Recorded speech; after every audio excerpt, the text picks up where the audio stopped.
paila po akong kauban.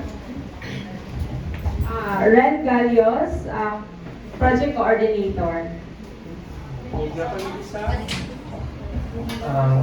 Mayong hapon, Robert Vasco po from World Vision. Kauban po sa EcoWaste sa pag-implement sa organic waste. Maraming salamat. Sige.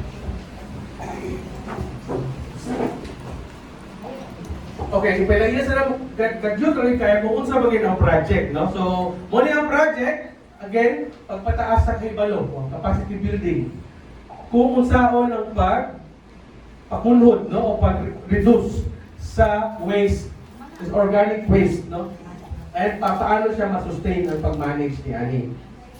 So, ang project, gina-implement ni Mona, nakita mo na EcoWaste Coalition o ni World Vision.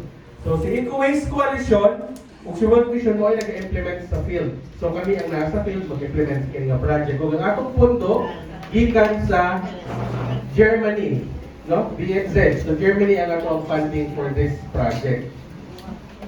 Nganong organic waste man, no? Kaya kaibaw man ka na sa paglambok sa atong kinabuhi, no? Nagkakarang, nagkahayahay ang atong kinabuhi, nagka-convenient na ang atong kinabuhi. Inubanan ani ang pagtaas po sa atong problema. Mao ang